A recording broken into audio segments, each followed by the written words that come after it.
Hey everyone! Tonight, we're going to gently delve into the captivating narrative of Homo neanderthalensis. These incredibly robust and intelligent relatives of ours didn't just endure the Ice Age. They truly flourished within it. From their astonishing physical capabilities to their surprisingly rich culture, Neanderthals were far more than crude cavemen. They were, in many respects, nature's most effective cold weather specialists, with an unexpected appreciation for their environment. Before you settle in completely, please take a moment to gently tap that like button and consider subscribing if you find genuine enjoyment in these stories. Also, feel free to share in the comments where you're listening from and what time it is for you. It's always quite interesting to see who's joining us from around the world. Now, perhaps dim the lights, maybe turn on a quiet fan for that subtle background hum, and let's gently drift into tonight's historical journey together. Imagine stepping into Ice Age Europe around 80,000 years ago. You'd likely freeze solid within 30 seconds. But before that happened, you might just glimpse a Neanderthal.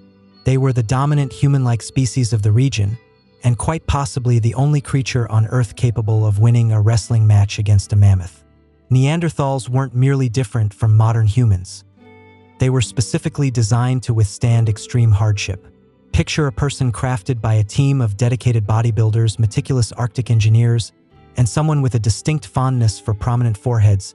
That, my friends, is a Neanderthal. Let's begin by examining their physique. Neanderthals were, on average, shorter than us, typically ranging from about 5 feet 4 inches to 5 feet 6 inches. However, simply calling them short can be misleading. They weren't small. They were incredibly dense and compact.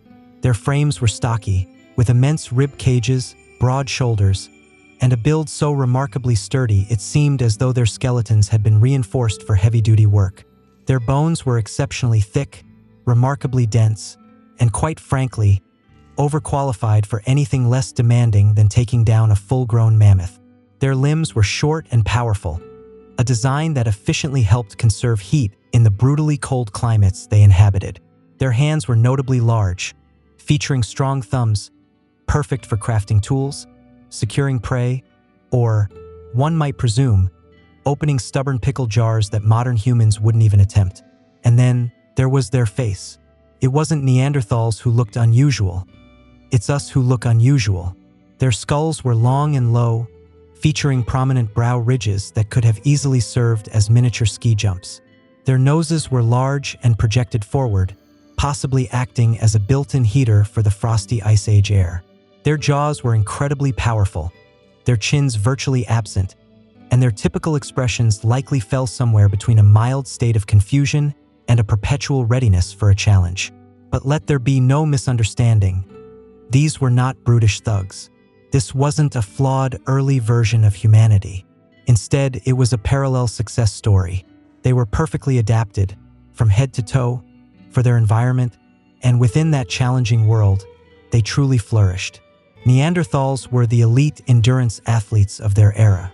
If that era included relentless ice storms, formidable cave bears, and the daily necessity of hunting dinner with a sharpened stick, then they were perfectly suited. Every inch of their being seemed to declare, "Yes, I've broken several ribs," and then, "No, I don't regret it." If you've ever felt a sense of accomplishment about your bone density after lifting a milk jug without discomfort, please have a seat. Neanderthals were quite literally walking fortresses. Their skeletons weren't just sturdy. They possessed a medieval architectural level of sturdiness. We're talking about bones so remarkably thick they make modern human femurs appear akin to disposable chopsticks. Let's start with their legs. Neanderthal femurs were short and incredibly robust. They weren't designed for running marathons, but rather for powering through challenging, mountainous terrain while potentially carrying the equivalent of half a reindeer on one shoulder. Their knees were specifically shaped to endure constant bending and squatting, a highly useful feature when you spend most of your day constructing fires, shaping stone tools, or working elbow-deep in large animal carcasses. Their arms were equally formidable. Their upper arm bones were massively thick, and their forearms were even thicker, a distinctive trait among hominins. This wasn't just for appearances. They weren't simply flexing for prehistoric admiration. They were literally built to wield heavy tools and transport enormous prey across the rugged tundra. If modern humans are designed like a versatile Swiss Army knife, Neanderthals were akin to jackhammers equipped with eyebrows.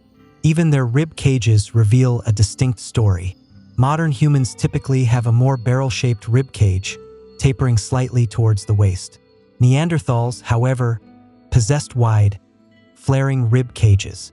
This provided ample space for remarkably large lungs, likely a necessity for surviving in the cold, oxygen-thin air of glacial Europe.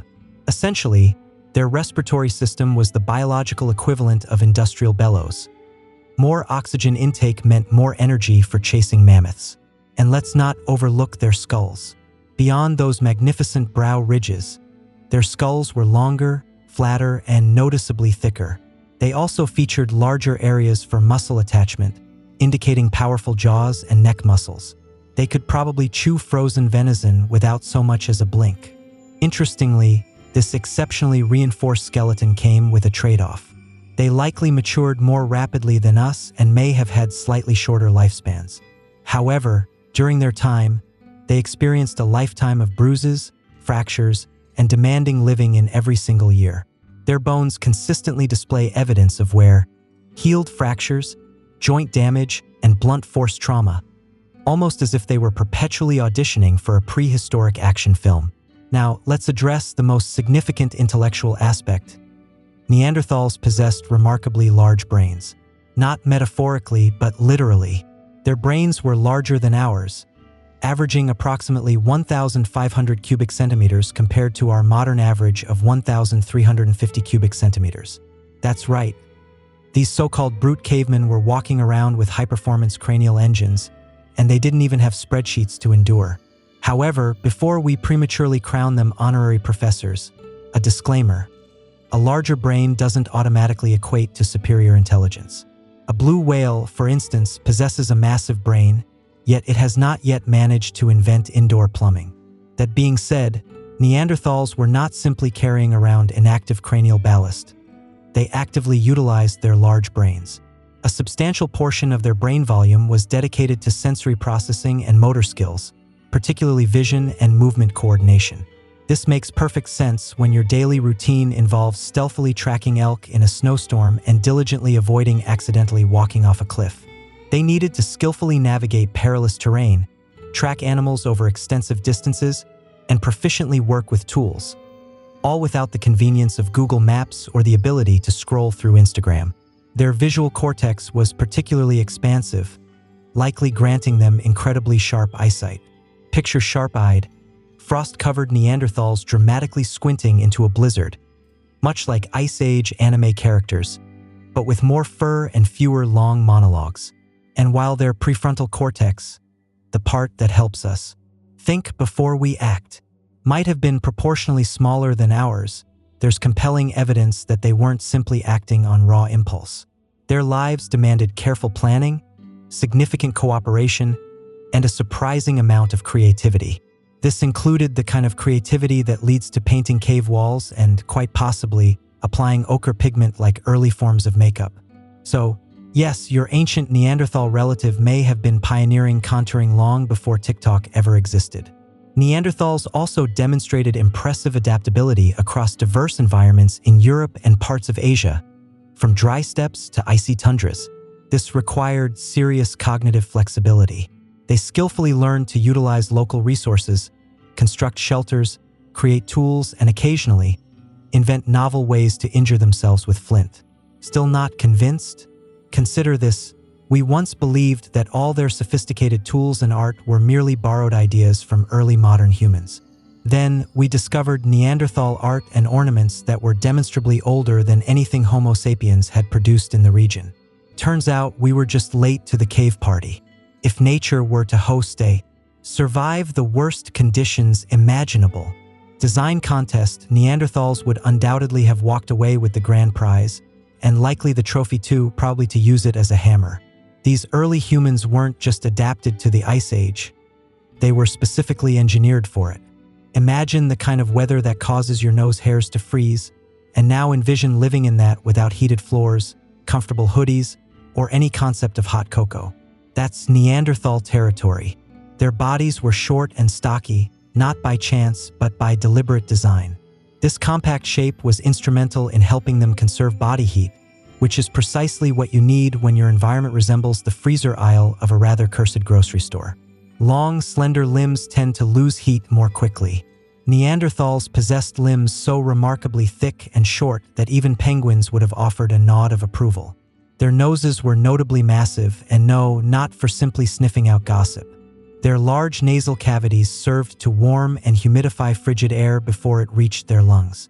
It was nature's built-in HVAC system integrated directly into their faces, a truly useful adaptation, and a great excuse for having a face robust enough to rest a brick upon. Even their skin likely contributed to their exceptional icy resilience. While we cannot ascertain exact pigmentation, most scientists generally agree that they probably possessed lighter skin tones.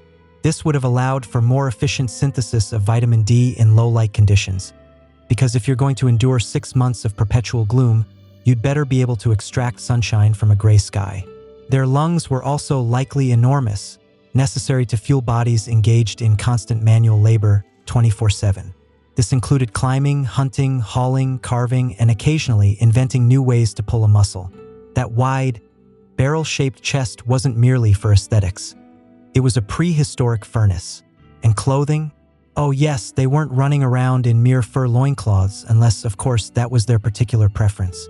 Evidence strongly suggests that Neanderthals wore stitched hides to insulate themselves from the intense cold. And stitching isn't a simple task. It implies they planned ahead, created specialized tools, and likely possessed some version of both serious winter wear and slightly less intense cold weather attire. In essence, Neanderthals weren't just barely surviving the Ice Age. They were masterfully thriving within it. They weren't nature's underdogs. They were nature's snowplows, expertly designed to march through the bitter cold, perhaps grunting softly, and possibly wondering why the mammoths always had to be so dramatic about it all. When you envision Neanderthal fashion, you might picture a single fur casually draped over one shoulder, perhaps held in place by a piece of vine, accessorized with a club, and a general lack of self-awareness. However, actual Neanderthal clothing was surprisingly sophisticated. Primitive, certainly, but with far more practical function than mere flair, and just enough cleverness to make a medieval tailor shed a tear. Let's be clear. Ice Age Europe was not an ideal place to experiment with minimalist fashion. If you ventured outside in winter wearing only optimism and positive vibes, you'd be frozen solid before you could even utter saber-toothed mistake. So, Neanderthals became exceptionally resourceful. Evidence suggests they didn't just wrap themselves in animal skins like discarded couch covers. They painstakingly processed hides, softened them, and meticulously stitched them together using bone needles. That's right, they were hand-sewing intricate outfits from deer and mammoth hides long before buttons were even conceived. And they didn't even complain about it on Reddit. And let's talk about their accessories. Some Neanderthal archaeological sites contain intriguing items like eagle talons, pierced shells, and beads. These weren't strictly functional, which implies they appreciated a little flair, perhaps a touch of symbolism, or even some Ice Age swagger. Imagine a Neanderthal confidently walking into camp, perhaps declaring, "Yes, this claw necklace is genuine. Yes, I personally caught the bird. No, you may not touch it." They also utilized ochre, a naturally occurring red pigment, on their tools, bodies, and possibly even their faces. Was it war paint? Decoration? Some form of social signal? No one knows for certain. But it does indicate that at some point, a Neanderthal looked at a red rock and thought, "This would look absolutely incredible on my cheekbones." Were they prepared for Fashion Week? Not unless the runway was blanketed in snow, illuminated by firelight, and immediately followed by an intense hunt. But their clothing admirably served its purpose. It kept them warm, reasonably dry, and protected from both the harsh weather and any judgmental Homo sapiens. Let's also not overlook the sheer practical brilliance. Every outfit was biodegradable, locally sourced, and, well, cruelty-based, because of the hunting but ultimately sustainable Ice Age fashion. Neanderthals weren't merely strong. They possessed the kind of strength that would allow them to punch a woolly rhino in the face. The sort of strength that makes you question whether the laws of physics were functioning differently back then, or if they were simply born with a natural, lifelong gym membership to the universe. Everything about their anatomy powerfully conveys strength. Their muscle mass was colossal, particularly in the shoulders, arms, and legs, areas crucial for daily tasks like hurling spears, skinning animals, hauling carcasses, and perhaps even moving boulders for sheer amusement. Their bone structure, as we've already discussed, was robust enough to support a small siege engine, which means those muscles weren't for mere display. They were built for genuine, functional power. But just how strong were they, really? Estimates suggest that a Neanderthal male could be up to 50% stronger than a modern human of the same size, and in terms of upper body strength, potentially even double that. This isn't just farm strong or dad strong.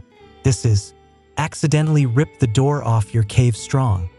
They didn't merely hunt from a distance with carefully aimed projectiles. No, Neanderthals favored a close contact approach. They would bravely approach large, potentially aggressive Ice Age megafauna and jab them with spears at nearly point-blank range. Their version of dinner preparation involved deftly dodging tusks while maintaining a firm grip on something that very much wanted them dead. And the wear and tear on their bodies. Oh, it certainly shows. Their fossil records are replete with healed injuries. Broken arms, crushed ribs, damaged skulls. These are all clear indicators that they were not only incredibly strong but also remarkably resilient. If a Neanderthal broke something, they either walked it off or wrapped it in moss and hoped for the best. Then they would typically return directly to hunting. Even their grip strength was reportedly absurd. Some researchers believe they could easily crush modern human hands without even trying. Their thumbs were larger, their fingers broader, and their knuckles capable of inflicting damage typically reserved for medieval weaponry. If you're envisioning The Rock, but fuzzier and more likely to hurl a stone axe at you, you're not far off. If there's one consistent message conveyed by Neanderthal fossils, it's that these individuals lived incredibly demanding lives. Not merely in the sense of forgot to wear sunscreen, hard but more akin to tackled a raging bison before lunch, hard. Their skeletons read less like tranquil prehistoric memoirs and more like detailed accident reports from an Ice Age rodeo. Seriously, when paleoanthropologists meticulously examined the trauma patterns in Neanderthal remains, they uncovered something oddly familiar. The types of injuries, fractured ribs, broken arms, crushed faces, were strikingly similar to those commonly found in professional rodeo riders. And no, that is not a jest. Apparently, if you regularly contend with one-ton mammals for your livelihood, your bones tend to narrate a very specific kind of story. Consider the example of Shanidar 1. This unfortunate individual sustained a blow to the head that crushed a portion of his skull, likely leaving him partially blind. He also had a withered right arm, probably the result of a healed fracture. His foot was also damaged. Essentially, he was the ancient human equivalent of a walking before photo in an orthopedic advertisement, and yet he survived for years after enduring these severe injuries. This implies that other Neanderthals actively cared for him because apparently even if you are a human tank with one functioning eye and a limp, your Ice Age companions still make room for you by the fire. Another well-known instance is La Chapelle aux Saints, an older male who suffered from severe arthritis, missing teeth, and spinal issues. And again, he was clearly cared for. So, not only were Neanderthals sustaining injuries in ways that would deeply alarm modern OSHA inspectors, but they were also actively assisting each other in the healing process. Emotional support and survival. Neanderthals seemingly embraced both.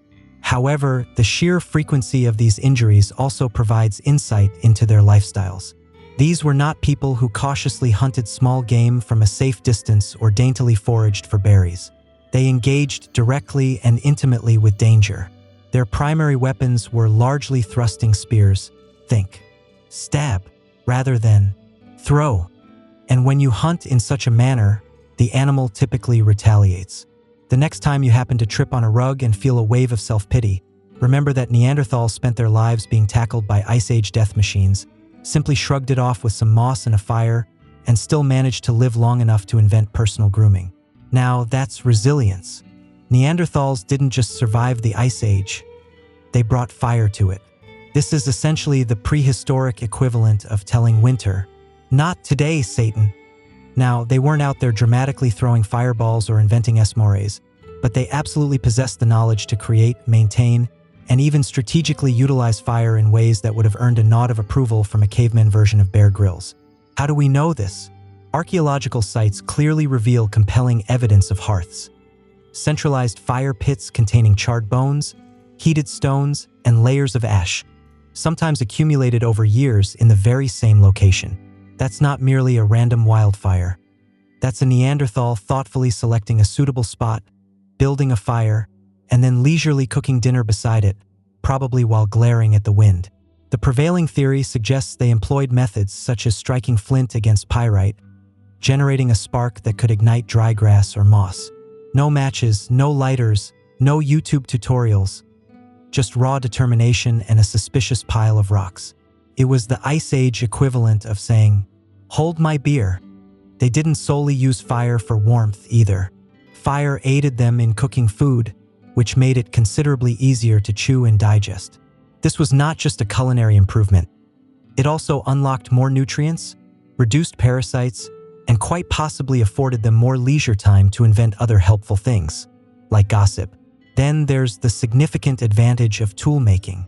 Heating flint can make it considerably easier to nap or shape into tools. So, it's quite plausible that Neanderthals were practicing thermal engineering long before humans even conceived of creating pointless committees. And let's not overlook the crucial aspect of defense. Fire naturally deters predators. Gathering around a fire provided not only warmth and light, but also a makeshift force field against anything that might growl menacingly in the dark. Picture a group of Neanderthals roasting meat, sharing stories, and casting imposing shadows on the cave walls. Fire was, in essence, their home security system. Were they the absolute first to discover fire? Probably not. But they undeniably mastered it in their own steady, practical, and impressively calm manner. They didn't flaunt it. They simply and quietly transformed cold caves into habitable homes and raw meat into slightly more tender meat.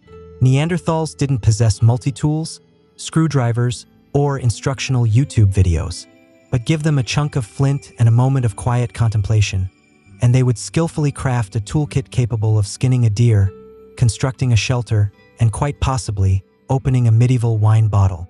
Their tools weren't just sharp rocks. They were meticulously crafted instruments, made with remarkable attention to detail, clear purpose, and just the right amount of controlled force. The primary technique they employed was the Levallois method. This was a complex, multi-step process involving the careful preparation of a stone core in such a way that precisely shaped flakes could be removed in a predictable manner. In simpler terms, they weren't merely haphazardly banging rocks together like toddlers. They were actively planning ahead, meticulously shaping cores, analyzing angles, and executing cuts with such finesse that modern archaeologists sometimes mistakenly attribute their work to early Homo sapiens craftsmanship, which, frankly, must be quite irritating for them. Among the impressive Neanderthal tool repertoire were scrapers, points, awls, borers, and even hafted tools, blades meticulously attached to wooden shafts using tree resin and sinew. This isn't just about making something sharp. That's prehistoric composite engineering, which is a rather sophisticated way of describing duct tape, but significantly more challenging to invent. They utilized these tools for virtually everything: butchering meat, tanning hides, woodworking, and probably the occasional expression of frustration. And let's be honest, anyone who could figure out how to bond stone to a stick using tree glue and immense patience truly deserves a TED Talk. Their toolkits also varied by region. This indicates that Neanderthals weren't just simply replicating one another's techniques. They were actively innovating, adapting their methods to suit local resources, diverse climates, and available prey. One group might skillfully utilize limestone, while another preferred flint. Some even appear to have experimented with bone and antler tools. It's almost like a prehistoric Etsy, and they were certainly not afraid of continuous improvement. Over time, their tools became more refined, more efficient, and arguably more lethal. This wasn't merely evolution at work. This was the result of intellect and diligent practice. When most people envision Neanderthals, they tend to picture grunting figures hunched around a fire, a club in one hand, and their dinner still twitching in the other. But the archaeological record reveals a distinctly different narrative. One where the very same people who could efficiently dismember a reindeer in 5 minutes also paused to meticulously decorate a shell or tenderly bury a loved one with flowers.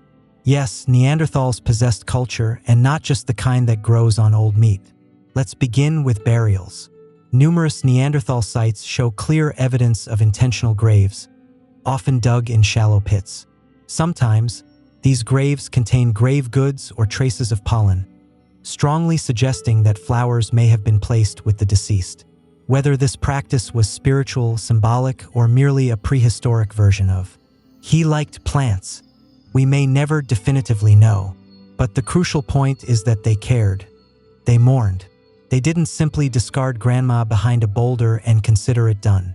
And then there's the matter of art. For many years, it was widely assumed that Neanderthals did not engage in artistic expression. That was believed to be our unique domain. Then, astonishingly, we discovered cave paintings in Spain, crafted with red ochre, dating back over 64,000 years ago. Spoiler alert, that's before modern humans even arrived in Europe.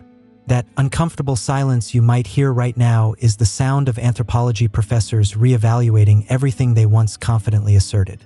Neanderthals also collected decorative objects. These included pierced shells, feathers, and eagle talons, items that served no obvious practical function, unless they were secretly inventing cosplay. Some of these may have been used as ornaments, ritual objects, or even social signals. Either way, their lives weren't solely about survival. They were also about meaning. There's even a mysterious cave structure discovered in France, deep underground, constructed from broken stalagmites meticulously arranged into rings. No sunlight, no apparent practical use, no graffiti.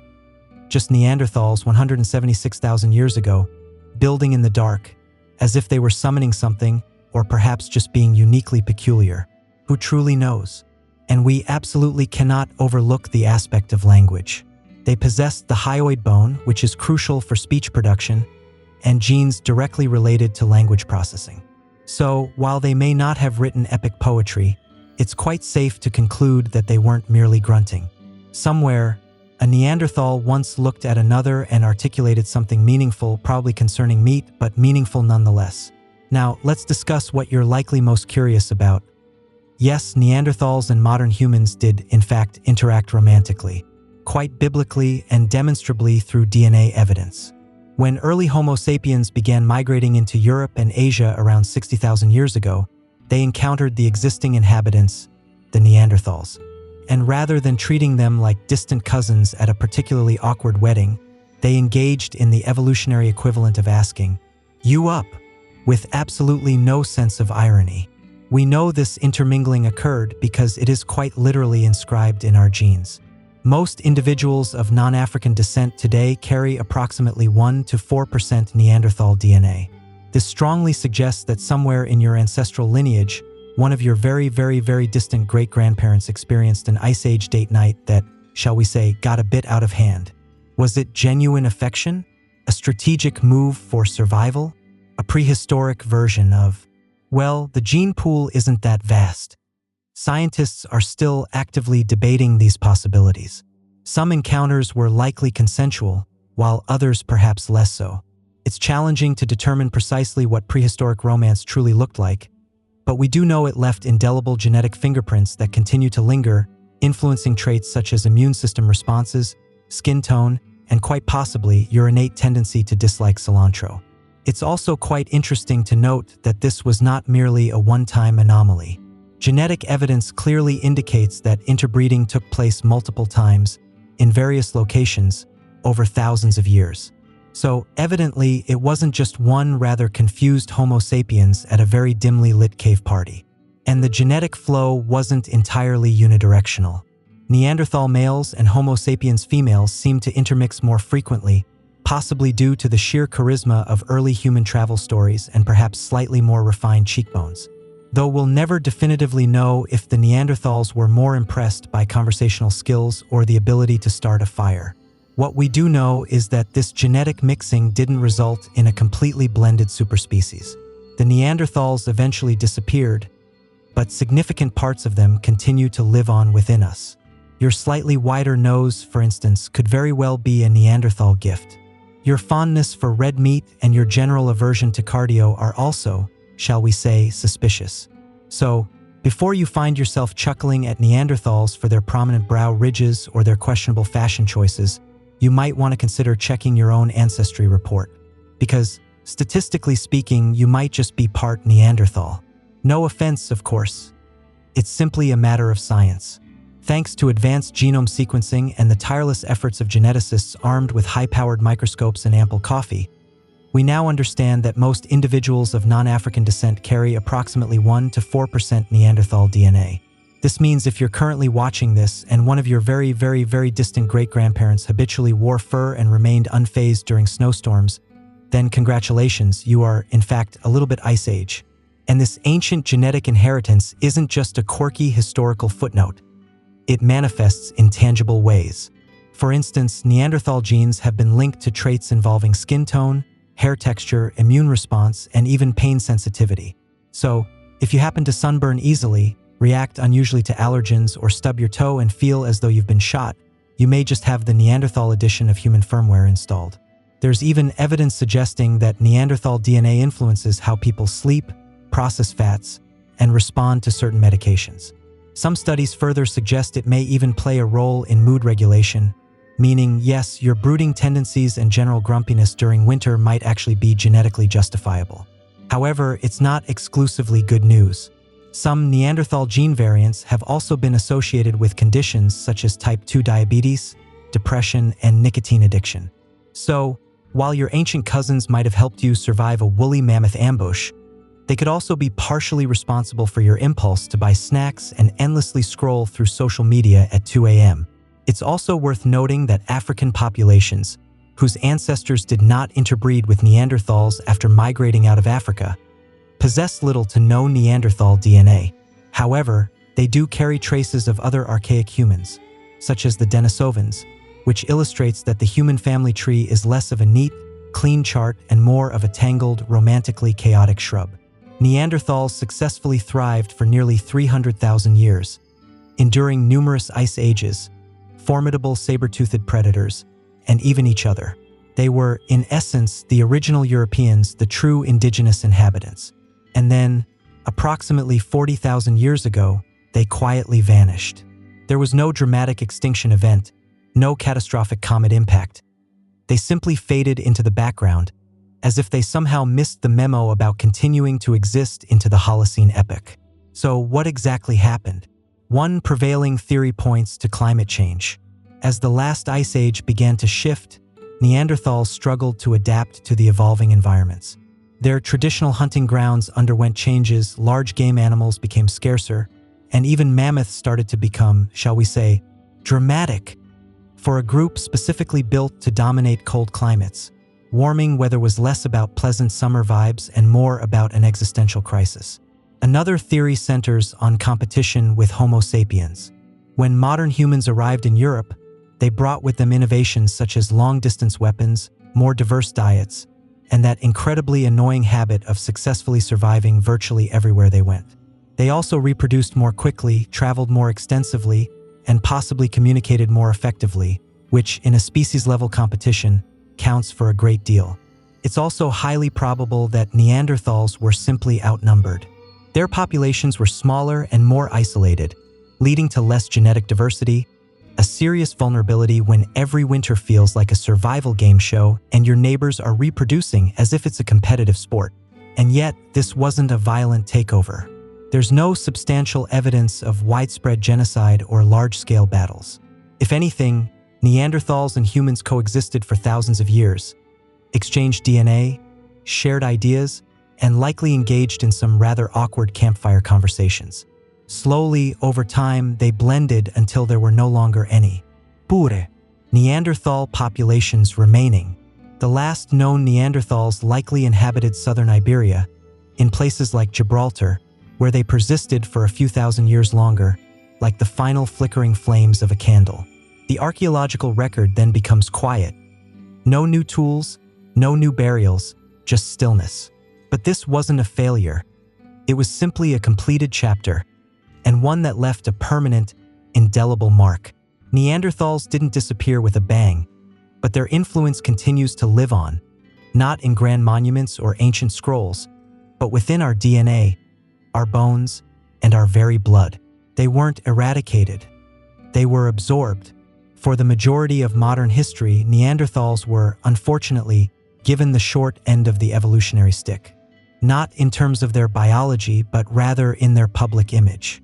They were the original victims of profoundly negative press. When the first Neanderthal fossils were unearthed in the mid-1800s, scientists were somewhat perplexed by what they found. The skull appeared human-like, but the brow ridges were exceptionally large, and the limbs seemed unusually thick, as if someone had taken a typical person and run them through a bulk filter. Victorian scientists swiftly labeled them as brutish, primitive, and likely rather terrible at dinner conversation. Thus began the enduring myth of the stooped, grunting caveman, part monstrous creature, part embarrassing distant uncle.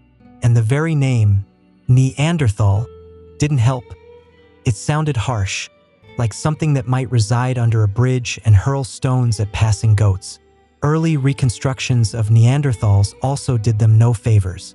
One particularly famous depiction showed a Neanderthal standing almost gorilla-like, with a vacant, thousand-yard stare and virtually no neck, which, as a quick spoiler, was actually based on an elderly individual suffering from severe arthritis.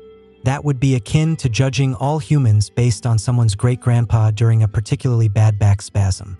The inaccurate image, unfortunately, stuck. Cartoons, movies, and even textbooks relentlessly reinforced the stereotype. A simple-minded brute with a club and questionable posture. Meanwhile, the truth that Neanderthals buried their dead, created art, crafted intricate tools, and quite possibly adorned themselves with jewelry, was quietly overlooked in favor of grunts and loincloths. Why did we engage in this misrepresentation? Likely because it allowed us to feel a sense of superiority. Humans, after all, love a compelling narrative about how we were the chosen ones, the intelligent ones, the only ones. Reducing Neanderthals to failed prototypes allowed us to maintain that comforting narrative intact. It also conveniently helped to explain away any uncomfortable genetic overlap between our species. Sure, we're related, but we're clearly better, right? Only very recently has this pervasive myth begun to truly unravel. As more and more archaeological discoveries emerge, we are compelled to acknowledge that Neanderthals were, in fact, far more like us than not. They were not evolutionary mistakes. They represented a parallel success story, different strategies, yet the same fundamental struggles. In the war-torn twilight of Japan's Heian period, the battlefield was unequivocally no place for a woman. And yet, that is precisely where Tomo Guzan belonged. Imagine a vast sea of armored men, their steel clashing amidst the dust and chaos of war. And among them, one solitary figure conspicuously stands out. Not because she was out of place, but because she was demonstrably more skilled, more fearless, and more precise than most of the seasoned warriors surrounding her. Tomo Guzan was not merely some camp follower or a noble lady playfully dabbling in warfare. She was a highly trained warrior, an Onimusha, hailing from the province of Echigo. From a very young age, she was rigorously taught to ride, to expertly shoot a bow from horseback, and to wield a katana with such incredible ferocity that she left men twice her size bleeding in the dirt. Her unwavering loyalty lay with Minamoto no Yashinaka, a prominent general of the Minamoto clan.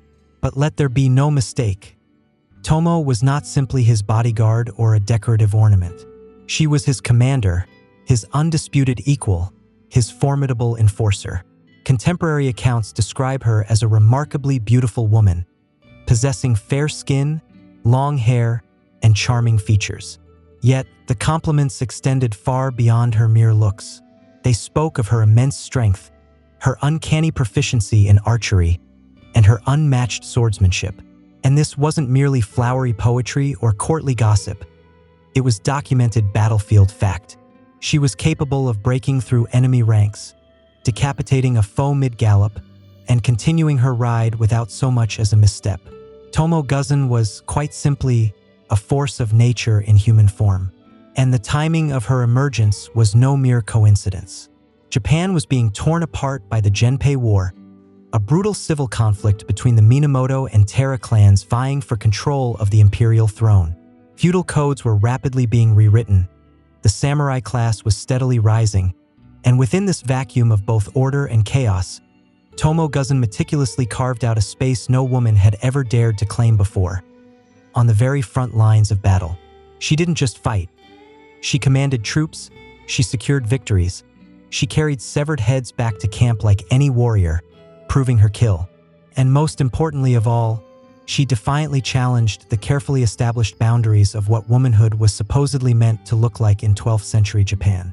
Tomo Guzan was not an exception.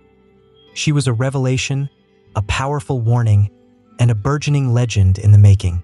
Before Tomo Guzan ever experienced the realities of battle, she first had to master the art of survival in a world fundamentally structured to exclude her. Feudal Japan was deeply entrenched in strict hierarchies, rigid codes of honor, and clearly defined boundaries, particularly concerning women. Daughters of samurai were generally expected to be polite, loyal, and quiet. However, Tomo's early life was anything but conventional. We don't possess her exact birth date, but it's likely she was born into a minor samurai family during the late Heian period. Some accounts suggest she may have been raised within the household of Minamoto no Yashinaka himself. Whether she was his concubine, foster sister, or trusted retainer remains a subject of debate. But what is undeniably clear is her exceptional skill, which certainly didn't appear by accident. It was painstakingly earned. While young boys were traditionally handed swords and rigorously drilled in the Bushido code, Tomo would have had to prove, repeatedly, that she could perform everything they could, and do it even better. Her training would have been utterly brutal. Swordsmanship wasn't simply about raw strength. It demanded impeccable timing, precise control, and an astute ability to anticipate your opponent's moves. She would have trained extensively in Kenjutsu for blade work and Kyudo for archery, all while simultaneously learning to fight effectively in heavy armor and expertly manage a warhorse at full gallop. During the rare periods of peace, she likely honed her skills with the naginata, a curved blade polearm traditionally associated with female warriors. But let there be no mistake. This was not some symbolic, ceremonial practice. This was intensive preparation for genuine, brutal violence. Tomo's fighting style masterfully combined both elegance and lethal effectiveness, and she didn't just keep pace with the men, she often surpassed them. This early phase of her life, preceding the battles and the legends, was largely marked by isolation. Most women did not carry swords. Most women did not participate in strategic meetings, and most women were certainly not expected to survive long on the battlefield. But Tomo compelled the world to conform to her extraordinary abilities. Every skill she acquired had to be twice as sharp, twice as precise, and twice as deadly as those of her male counterparts. Because if she were to fail, no one would attribute it to a soldier's mistake. They would unequivocally label it a woman's weakness. And so, before Tomo Guzan could ever etch her name into the annals of history, she first had to carve her own unique place into the highly stratified samurai world, blade by blade, day by day, in quiet determination and shadow, not by invitation, but by sheer, unyielding will. By the time Tomo Guzan reached adulthood, Japan teetered on the brink of collapse. The Genpei War, a bitter civil conflict between the Taira and Minamoto clans, erupted in 1180. It wasn't merely a clash of armies. It was a complete and fundamental reshaping of the country's entire power structure. Emperors were being manipulated like chess pieces, and the warrior class was poised to seize control of history itself. And Tomo? She was right in the thick of it all. Her lord, and possibly her lover, Minamoto no Yashinaka, was a distant cousin to the more renowned Minamoto no Yoritomo. But unlike Yoritomo, Yashinaka was not content with remaining in the shadows. He yearned for control over Kyoto, over the Minamoto clan, over the entire nation. And when war broke out, he did not hesitate. He raised his own formidable army in the northern provinces and commenced his campaign southward, with Tomo Guzan steadfastly by his side. She was not merely a symbolic warrior to display at court. Tomo led troops directly into battle. She made critical strategic decisions, and when the fighting escalated into a bloody maelstrom, she was on the front lines, her blade drawn, issuing commands that most men wouldn't dare to question. She served as a powerful symbol of Yashinaka's audacity, his willingness to defy tradition, and his fierce determination to win by any means necessary. The Genpei War was a savage and relentless affair. Battles were fought across rivers, deep within forests, and through treacherous mountains. Arrows rained down like monsoon storms, and hand-to-hand combat left the earth drenched in blood. One of Tomo's most celebrated victories occurred during the Battle of Yokotogawara, where she reportedly led a charge that utterly decimated enemy forces. Chronicles claim she personally beheaded several samurai and presented their heads as trophies. This wasn't for vanity. It was for undeniable proof. Every kill served as a receipt, every severed head a chilling message. But war wasn't solely about glory. It was also about loyalty and, tragically, betrayal. As Yashinaka steadily gained power, tensions inevitably escalated with Yoritomo, who perceived his cousin's growing ambition as a direct threat. The Minamoto clan, already fractured by pride and individual egos, began to turn inward. While the Terra remained the ostensible enemy, Yashinaka now found himself needing to watch his own back. Tomo, ever loyal, remained closely by his side. But even the mightiest sword could not cut through the intricate web of politics. And as the war intensified, so did the pressure, not just on Yashinaka's claim to power, but on Tomo's unique place in history itself. As the Genpei War relentlessly dragged on, Yashinaka's ambition ultimately outpaced his ability to maintain alliances. In 1183, following a series of brilliant military victories, he achieved what many had considered impossible. He successfully drove the Terra clan out of Kyoto and seized control of the imperial court. At that precise moment, he was undeniably the most powerful man in all of Japan. And standing faithfully beside him, as always, was Tomo Guzan. Victorious, loyal, and bearing the stains of battle. But power, as is often the case, is a double-edged blade. Yashinaka had initially dreamed of restoring imperial authority, but the emperor and court nobles swiftly realized that he was as unpredictable and uncontrollable as the war he had fought. He plundered the city, alienated Kyoto's elite, and began making moves that alarmed even his fellow Minamoto clan members. Most damning of all, he attempted to take direct control of Emperor Go-Shirakawa, a symbolic act of supreme authority that would ultimately seal his political doom. Minamoto no Yoritomo, now the de facto leader of the Minamoto faction, responded with swift and decisive condemnation. He declared Yashinaka a traitor and dispatched two highly loyal generals, Minamoto Noriyori and the renowned Minamoto no Yoshitsune, to eliminate him. The Minamoto Civil War had begun, and Tomo Guzan was now fighting not against the Terra, but against her own clan. What ensued was a rapid, tragic descent. Yashinaka, once the bold and reckless upstart, found himself outmaneuvered and severely outnumbered. He retreated from Kyoto with only a handful of loyal retainers, including Tomo. They made their final, desperate stand at the Battle of Awazu in early 1184. It would be a last gasp, not for the glory of victory, but for the unwavering demands of honor.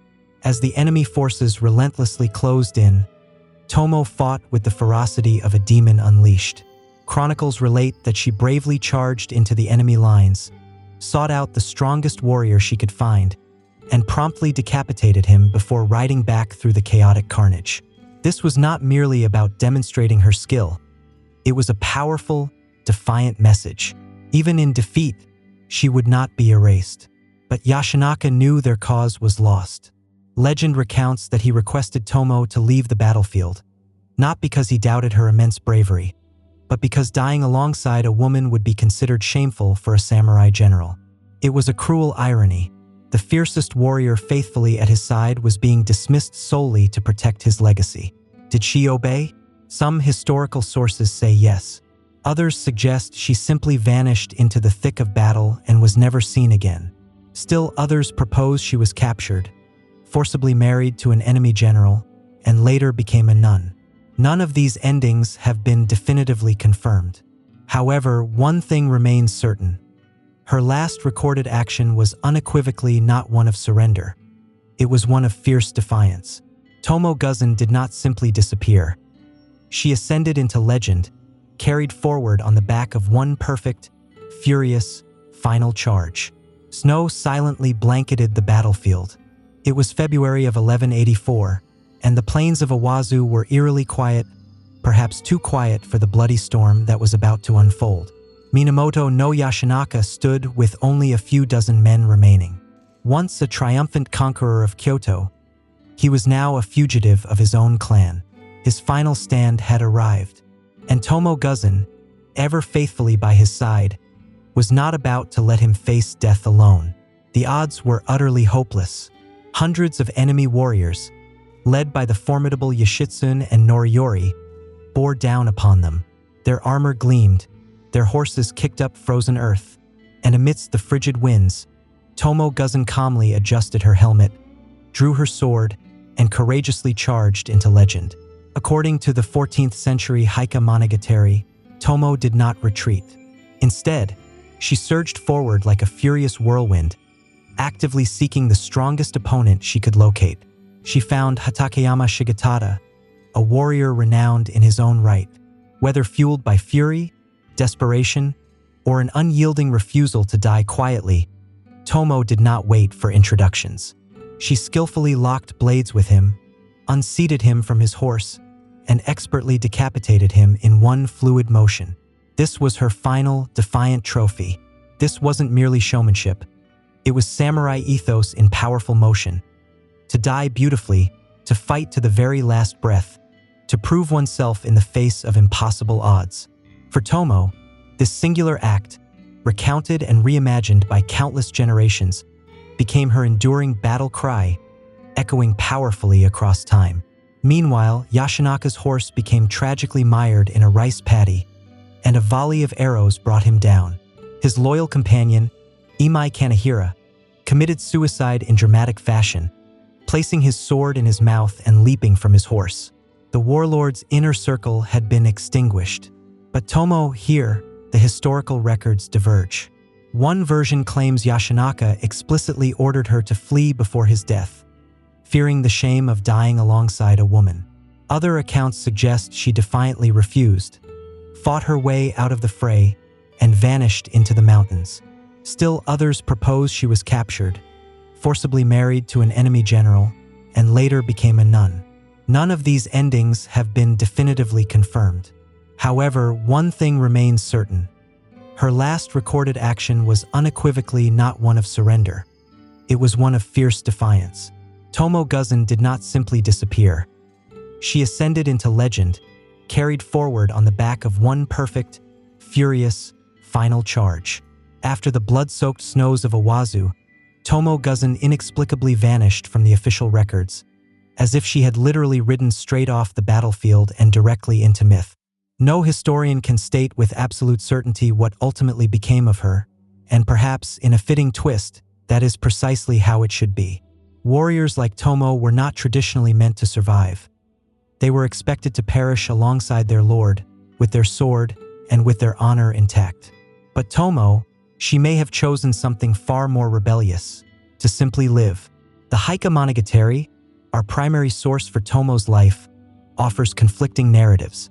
One version asserts she was captured and compelled to marry one of Yoritomo's generals, Wada Yoshimori. She bore him a child, and following his death, she reportedly became a nun, retreating from the world of steel and political intrigue. Another tale claims she symbolically cut off her long warrior's hair, assumed a new identity, and vanished into the secluded mountain monasteries of Nagano, never to be seen again. Yet another version hints that she continued to wander the countryside as a ronin, an unaligned warrior hired for private vengeance and skirmishes in borderlands. And then, silence. Centuries of it. The definitive truth, buried somewhere beneath layers of folklore, fragmented scrolls, and oral tales, may never truly surface. But Tomo's very act of vanishing became an integral part of her enduring power. By slipping out of documented history, she transcended mortality. She was no longer confined by a single ending, a singular role, or a restrictive version of femininity. Instead, she blossomed into a powerful symbol of possibility. What renders her story even more enigmatic is how Japan itself transformed in her absence. The ascent of the shogunate under Minamoto no Yoritomo ushered in the Kamakura period, a rigid, patriarchal era where women were progressively pushed further into the background. Female warriors didn't entirely disappear, but they were increasingly marginalized, romanticized, or outright erased. And yet, Tomo endured, perhaps not in the dusty scrolls of official history, but certainly in the stories mothers recounted to their daughters and in the hushed whispers among soldiers around campfires. She evolved into a phantom that subtly challenged the very ideal of the samurai, the woman who fought like 10 men but answered to no one. Over time, poets, playwrights, and artists resurrected her. Sometimes she appeared as a tragic lover, sometimes as an avenging demon, and sometimes as the last true samurai, but always, unfailingly, as a figure who defied conventional expectations and left behind a captivating trail of mystery. Tomo Guzan didn't merely vanish. She profoundly transformed, and the silence she left in her wake roars louder than any dramatic death scene. As centuries gently unfolded, the woman once feared on the battlefield underwent a remarkable metamorphosis, becoming something entirely new. A legend carefully sculpted by poets, serene monks, and imaginative playwrights. In an era where women were generally expected to remain unseen, Tomo Guzan became utterly unforgettable. The Heike Monogatari, a sweeping, semi-historical war epic compiled in the 13th century, was the first to etch her enduring image into cultural memory. However, this text was never solely a history book. It was a performance, a grand piece of theater. Blind monks, known as biwa hoshi, traveled from town to town, chanting the compelling stories of the Genpei War to the evocative sound of the biwa lute. Through their resonant voices, Tomo Guzan was magnificently reborn, not merely as a formidable fighter, but as a poignant, tragic heroine. Later adaptations embellished her even further. In No and Kabuki theater, Tomo became a recurring and beloved figure. Her beauty was exquisitely exaggerated, her unwavering loyalty dramatically amplified, and her battles meticulously stylized to perfection. She was frequently paired with doomed love stories, heart-wrenching farewells, and profound moral lessons concerning honor and duty. Audiences didn't just passively observe her fighting. They openly wept for her, deeply admired her, and feared her in equal measure. However, this romanticization came with a subtle cost. The true woman, the one who fearlessly decapitated enemies and bravely led cavalry charges, was gradually softened over time. Her practical armor was exchanged for flowing kimonos, and her formidable swordplay became elegant metaphors for feminine resilience. She became, in a way, more palatable, noble, and somewhat tamed, and yet, her powerful image steadfastly refused to fade. Artists throughout the Edo period meticulously painted her, depicting her riding into battle with a serene countenance and poised blade. Samurai guides included her in lists of martial paragons, and sword schools invoked her name, even as her story became increasingly mythologized. It still retained the sharp, undeniable edge of the battlefield. In modern Japan, Tomo Guzan is frequently mentioned in the same breath as other legendary warriors like Musashi, Benkei, and Yoshitsune. But unlike them, she carries the unique and significant weight of gender defiance. She wasn't just an exception to the rule. She was a profound challenge to it. In every era since, women have looked to Tomo as undeniable proof that their place is wherever they choose to stand, even if that place is the very heart of the battlefield. The further she drifted from historical fact, the closer she became to a powerful symbol. A woman who shouldn't have existed, yet undeniably did. A warrior who couldn't be contained, yet profoundly endured, and a story that steadfastly refused to end. Tomo Guzan's blade may have been sheathed over 800 years ago, but her powerful presence continues to linger, etched not only in legend but deep within the cultural psyche of Japan and beyond. As generations passed, she transcended her role as merely a figure from the Genpei War. She became a potent symbol of resistance, individuality, and the disruptive power of a woman who adamantly refuses to follow a predetermined script. During the Edo period, when samurai culture was formalized and ritualized into an incredibly strict code of conduct, Tomo's image was utilized as both inspiration and a cautionary tale. Some viewed her as a magnificent embodiment of ideal loyalty, a warrior who served her lord to the bitter end. Others, particularly within patriarchal scholarly circles, saw her as a dangerous anomaly, living proof that chaos ensues when women venture beyond their prescribed roles. But even those who feared her could not erase her enduring presence. By the Meiji Restoration in the late 19th century, when Japan sought to modernize and redefine its national identity, Tomo powerfully reemerged in textbooks and public discourse. This time, she was portrayed as a patriotic heroine. She appeared in children's books, school plays, and nationalistic art, often alongside male samurai legends. While the portrayal was somewhat sanitized, the undeniable fact remained. A female warrior had successfully made it into the historical canon. In the 20th and 21st centuries, Tomo's legacy continued to evolve. She became a favored subject for manga artists, video game developers, feminist scholars, and filmmakers. In a media landscape often filled with predictable characters, Tomo stood out distinctly. A woman whose legend wasn't founded on romance, but on fierce combat. She wasn't simply the lover left behind. She was the one who bravely picked up the sword and fought forward. Modern portrayals of Tomo reflect shifting societal attitudes. Some depict her as a powerful feminist icon, others as a tragic figure of unfulfilled destiny. Some even present her as a warrior spirit, eternally haunting the battlefields. Regardless of the interpretation, she is consistently portrayed as strong, undeniably complex, and always just beyond the full grasp of complete understanding. Even within politics and education, Tomo Guzan has become shorthand for defiance. Schools are named in her honor, martial arts dojos cite her in their lineage, and she appears on stamps, posters, and even in anime storylines. Her name is invoked whenever someone needs to assert that a warrior's soul can manifest in any form. She may have fought only one specific war, but her enduring presence continues to inspire and rally people across every battle for identity, justice, and one's rightful place. Tomo Guzan never explicitly asked to be remembered. She left behind no memoirs, no personal letters, or poetic reflections. She left behind the only thing that truly mattered to a warrior of her era: a legacy forged in blood, unwavering loyalty, and intense fire. And in doing so, she achieved something few in history ever truly manage: immortality without ever explicitly seeking it. Unlike many women of her time, Tomo was not preserved in memory because she conformed to society's ideals. She was preserved precisely because she courageously defied them. Every time she swung her formidable blade on a battlefield swarming with men who considered her unworthy, she fundamentally rewrote the established rules of feudal Japan. And although she eventually vanished into obscurity, her absence only amplified the resonance of her story. In a culture where silence often defined a woman's worth, Tomo's silence after Iwazu has become its own powerful kind of roar.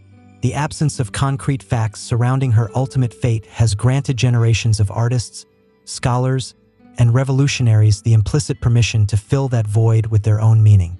She has become the embodiment of possibility, tangible proof that one can defy established structures and still achieve legendary status.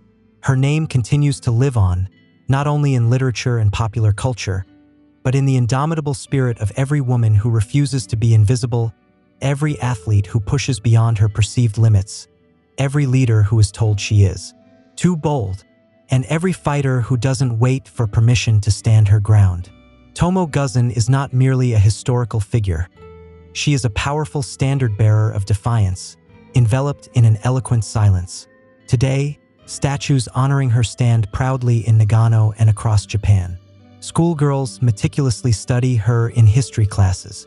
Cosplayers meticulously embody her at anime conventions. Martial artists whisper her name with reverence as they train with the Naginata.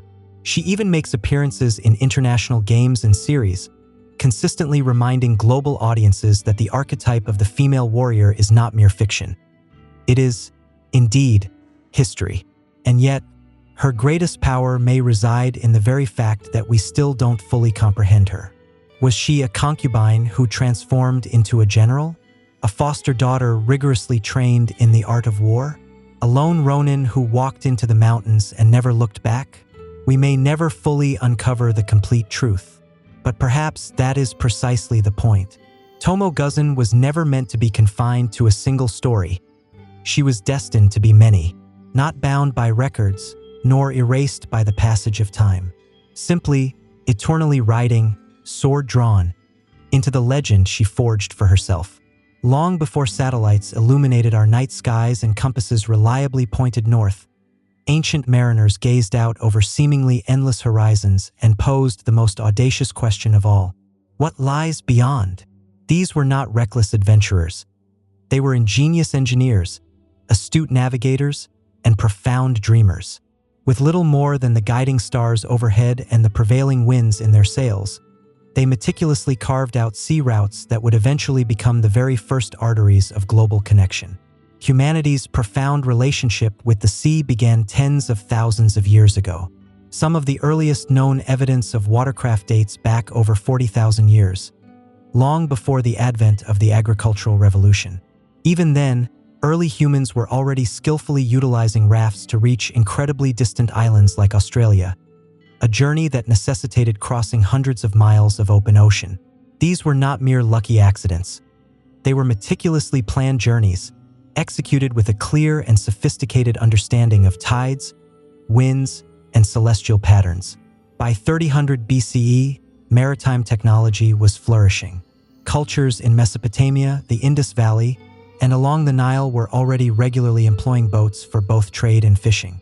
But it wasn't until certain cultures ventured onto the high seas that true oceanic navigation truly began. These early seafarers faced immense challenges. No maps, no written instructions, and often no absolute guarantee that they would ever return. And yet, they embarked on these journeys, driven by necessity, innate curiosity, and the fundamental drive for survival. They learned to interpret the waves as if reading an open book.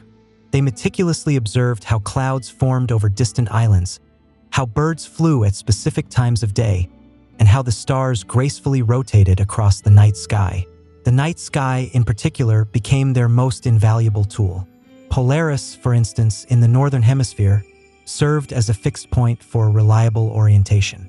In the southern hemisphere, navigators keenly observed the Southern Cross. These seasoned seafarers learned to discern the subtle push of currents beneath their hulls. They understood the unique sound of the wind in their sails, and most impressively, they meticulously passed this profound knowledge down orally for countless generations, through intricate chants, captivating stories, and deeply sacred traditions. Their tools were not compasses or astrolabes.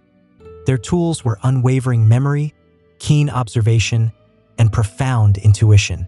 This was not merely survival. It was science before science even had a name, a sophisticated way of comprehending the world that seamlessly married nature with culture. And as they ventured across unknown waters, these ancient mariners weren't just navigating vast oceans. They were meticulously laying the very foundations for global trade, widespread migration, and the initial connections between civilizations that had never even heard each other's names. Long before the emergence of Athens or the grandeur of Rome, the island of Crete was home to one of the most sophisticated seafaring civilizations the ancient world had ever witnessed, the Minoans. Flourishing from approximately 2000 to 1450 BCE, the Minoans were more than just islanders. They were brilliant maritime architects who skillfully transformed the vast sea into a bustling superhighway of culture, commerce, and influential control. At the very heart of Minoan power lay the city of Knossos, a sprawling palace complex adorned with remarkably vibrant frescoes depicting dolphins, ships, and a rich array of sea life. These weren't merely decorative flourishes. They were clear declarations of Minoan identity. The Minoans lived and breathed the sea. Their economy thrived on extensive maritime trade, and their influence extended across the Aegean, reaching as far as Egypt, the Levant, and even beyond. Unlike later Greek navies, which were primarily built for warfare, Minoan ships were specifically designed for speed and stability, making them ideal for both trade and diplomatic missions. Their vessels, often beautifully decorated with bird or bull motifs, utilized square sails and rowers to navigate the often calm, yet at times unpredictable, Mediterranean waters. These ships transported a wide array of goods, from precious olive oil and fine wine to intricate pottery and valuable bronze. But more than just goods, the Minoans carried ideas, art, religious practices, and advanced technologies, dispersing them like gentle waves across the vast Aegean Sea. And how did they navigate? While no surviving Minoan navigational charts exist, archaeologists generally believe they relied on a sophisticated combination of star-based navigation and identifiable visual markers. These included coastal headlands, the subtle color variations of the water, and the flight paths of seabirds. Their consistent, successful returns from long voyages strongly indicate a deep and intuitive understanding of seasonal winds and maritime rhythms, long before anyone bothered to write them down. One of the most remarkable indicators of Minoan maritime prowess is their significant role in the development of the Greek alphabet. By actively interacting with Near Eastern cultures like the Phoenicians, the Minoans helped to pave the way for one of history's most influential writing systems. Their ships were not merely vessels for goods. They were truly floating conduits of cultural exchange. But like many sea-based powers, their ultimate demise may have originated from the very ocean they so masterfully navigated. Around 1450 BCE, a powerful volcanic eruption on the nearby island of Thera, modern-day Santorini, may have triggered catastrophic tsunamis and massive ash clouds that devastated Minoan ports and severely destabilized their control. Whether due to natural disaster or subsequent invasion, their ships eventually vanished from the waves. Still, the Minoans left behind far more than mere ruins. They bequeathed a lasting legacy of what it truly meant to rule, not by land, but by the magnificent sea. If the Minoans were the artists of the sea, then the Phoenicians were its tireless entrepreneurs. From approximately 1500 BCE to 300 BCE, the Phoenicians, a loose confederation of independent city-states like Tyre, Sidon, and Byblos, dominated the eastern Mediterranean, not with vast armies, but with formidable fleets. Their enduring legacy isn't one of sprawling empires and military conquests. It is one of groundbreaking navigation, extensive trade, and the widespread diffusion of culture across the entire known world. The Phoenicians did not possess a unified kingdom or a grand capital city. What they did possess were ships, and an abundance of them. These were sleek, fast, and incredibly maneuverable vessels, capable of undertaking long-distance trade routes, utilizing both efficient square sails and multiple banks of oars. Their ships could skillfully hug coastlines or swiftly dart across open water. And with them, they transported valuable goods like glass, cedarwood, and their famous purple dye. But most importantly, they spread transformative ideas. They served as the indispensable middlemen of the ancient world, linking Egypt with Anatolia, Greece with Mesopotamia, and North Africa with the Western Mediterranean. They established numerous outposts and colonies across the coastlines, most famously Carthage in North Africa, which would later rise to formidable prominence and rival Rome itself. Each colony functioned as a crucial node in a vast maritime network, with the mother cities back in the east reaping the immense benefits of trans-Mediterranean commerce. But how did they manage to sail such vast distances without a compass or a sextant? Like their Minoan predecessors, the Phoenicians meticulously used the stars, particularly Polaris, the North Star, as their reliable guide. They also possessed a profound understanding of prevailing wind patterns, distinctive coastal features, and complex current behaviors. Many scholars credit them with developing one of the earliest systematic methods of celestial navigation in the Western world. Yet, their greatest contribution wasn't something they physically transported. It was something they ingeniously invented: the alphabet. The Phoenician writing system, developed around 1050 BCE, represented a revolutionary leap forward. It was an alphabet consisting of just 22 characters, each representing a distinct sound rather than entire words or syllables. This groundbreaking script would go on to inspire the Greek, Latin, Hebrew, and Arabic alphabets, profoundly impacting literacy across vast regions. Through this linguistic breakthrough and their unwavering seafaring tenacity, the Phoenicians didn't just engage in trade. they fundamentally connected distant peoples. They transformed the sea from a perceived barrier into a vibrant bridge, linking diverse cultures, languages, and economies. And they accomplished this not by forceful colonization of hearts and minds, but by skillfully sailing from one place to the next. The Mediterranean wasn't just their highway, it was their very identity. While the Mediterranean world buzzed with the activity of Phoenician traders and Greek triremes, an entirely different and equally remarkable maritime saga was unfolding on the opposite side of the planet. This was a story of ingenious outriggers, resilient double-hulled canoes, and stars meticulously charted across the largest ocean on Earth. These were the Austronesian seafarers, and they didn't merely sail the seas. They successfully colonized half of the planet's surface without the aid of metal tools, detailed maps, or written language. Originating from what is now Taiwan around 3000 BCE, the Austronesians steadily expanded southward and eastward, skillfully hopping from island to island with astonishing speed. By 1500 BCE, they had reached the Philippines, Indonesia, and the edges of New Guinea. By 1000 BCE, they were established in Micronesia and Melanesia. And by the 1st century CE, they had reached as far as Madagascar to the west and Easter Island to the east. An incredible arc of human migration that spans over 10,000 miles. Their vessels were true marvels of engineering. Austronesians initially developed outrigger canoes for enhanced stability, and later impressive double-hulled voyaging canoes. These larger vessels were capable of transporting entire families, livestock, and substantial cargo across thousands of miles of open ocean. They expertly harnessed wind power through distinctive crab-claw sails and used paddles for precise maneuverability near islands. But what truly distinguished them was their unparalleled skill in navigation. They meticulously utilized the sun, moon, planets, and more than 200 stars as their primary guides. But that is truly just the beginning of their sophisticated techniques. Austronesian navigators, particularly the renowned Polynesian wayfinders, learned to interpret the ocean like a living, breathing map.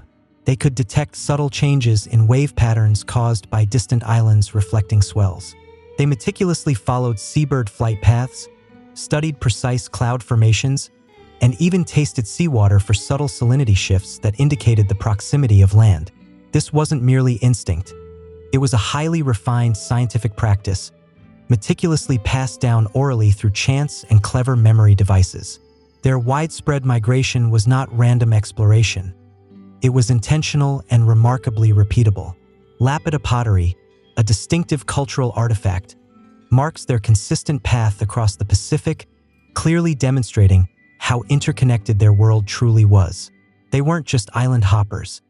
They were profound civilization builders, disseminating agriculture, languages, and technology wherever they landed. And in many fundamental ways, they continue to be so today. Modern genetic studies, linguistic analysis, and archaeological discoveries continue to reveal just how remarkably advanced and expansive Austronesian navigation truly was. These ancient mariners didn't just cross oceans.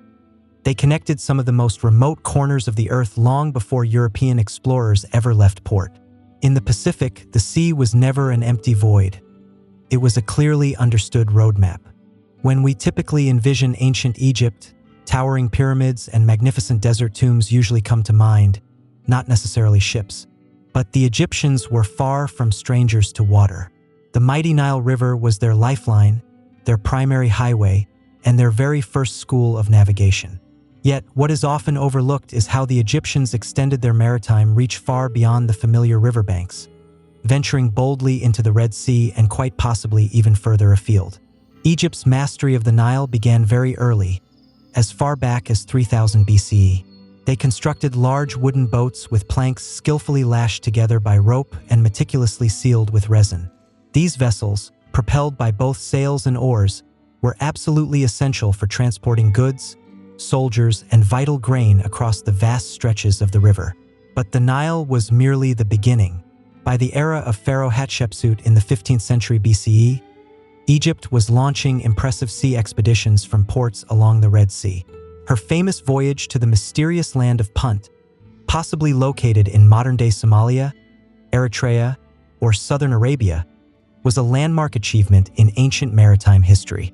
Reliefs from her mortuary temple at Deir el-Bahari display remarkably detailed depictions of large cargo ships laden with exotic animals, fragrant incense trees, and precious gold, all triumphantly returning from a successful voyage across the sea.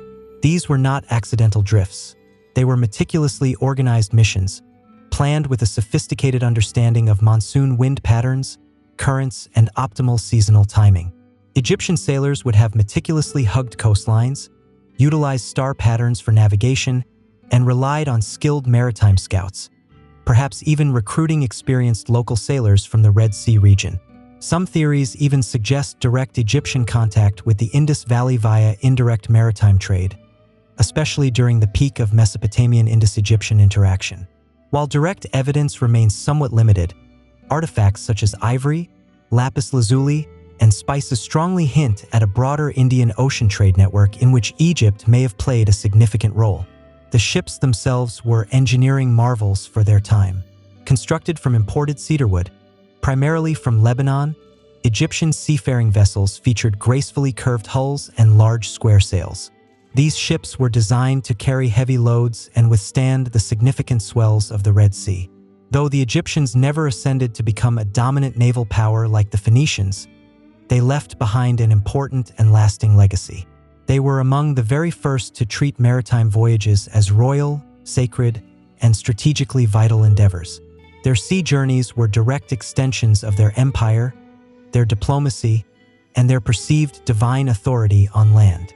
On land, they constructed monumental pyramids, but on water, they bravely launched their boundless ambition. Amidst the dusty plains of modern-day Pakistan and northwest India, once thrived one of the world's oldest urban civilizations, the Harappans, or the Indus Valley Civilization. Flourishing between approximately 2600 and 1900 BCE, they constructed cities with remarkably advanced sanitation systems, standardized bricks, and impressive urban planning. But buried beneath this archaeological brilliance lies another truth, one less frequently discussed but profoundly significant. The Harappans were prolific maritime traders. Unlike Egypt or Mesopotamia, the Harappans left behind no deciphered writing, no grand naval reliefs, and no epic tales of extensive sea voyages. Yet, intriguing clues of their maritime prowess quietly punctuate the archaeological record. Excavations at Lathal, a major Harappan port city in Gujarat, revealed what many believe to be one of the world's earliest known dockyards. Measuring 218 meters long, with meticulously engineered floodgates and channels, it connected to an ancient river that flowed directly to the Arabian Sea. This serves as undeniable proof that Harappan engineers were not just thinking inland, but outward towards distant shores. Artifacts themselves tell the remainder of the story. Harappan seals and goods, including distinctive beads, ivory, and ceramics, have been discovered in Mesopotamia, specifically within the Sumerian cities of Lagash. Akkadian texts refer to a distant land called Maluha, very likely the Indus region, from which boats arrived laden with exotic goods. In return, the Harappans received silver, tin, and lapis lazuli, clearly indicating a complex trade network stretching from the Persian Gulf to the broader Near East. But how did they manage to sail these routes? While no complete Harappan ships survive, miniature models, terracotta boats, and carved depictions suggest the use of both flat-bottomed rivercraft and more robust seagoing vessels. They likely skillfully utilized the same seasonal monsoon winds that would later propel Arabian and Indian traders across the vast Indian Ocean.